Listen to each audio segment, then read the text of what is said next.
বিসমিল্লাহির রহমানির রহিম। যে সমস্ত কারণে রোজা ফাসেদ হয় এবং রোজা কাজা করিতে হয়। নাম্বার ১, কুলি করার সময় হঠাৎ পানি গলার ভিতরে চলিয়া যাওয়া। সেই জন্যই গড়গড়িয়া রমজানের রোজা রাইখা কুলি করুন লাগে না। গড়গড়িয়া অনিচ্ছায় কোনো কিছু খাওয়া, নাকে কানে বা মাথার ভিতরে ঔষধ পৌঁছে দেওয়া,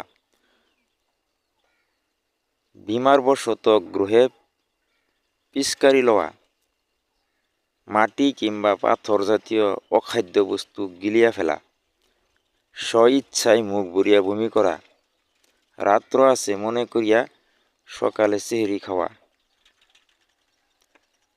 ভুলিয়া যাওয়ার পরে পুনরায় স্ব-ইচ্ছায় কোনো কিছু খাওয়া, বিনা মুখে রক্ত বাহির হইলে তাহা গিলিয়া ফেলা, স্ত্রীলোকের হায়েজ নেফাজ হওয়া, সূর্য না ডোবা অবস্থায় ডুবিয়াছে মনে করিয়া ইফতার করা, বিমারবশত কোনো ঔষধ খাওয়া। উক্ত কারণগুলিতে শুধু কাজা করিতে হইবে, কিন্তু কাফারা নাই। ওয়াল্লাহু আলম ওয়া আখির দাওয়ানা আলহামদুলিল্লাহি রাব্বিল আলামিন।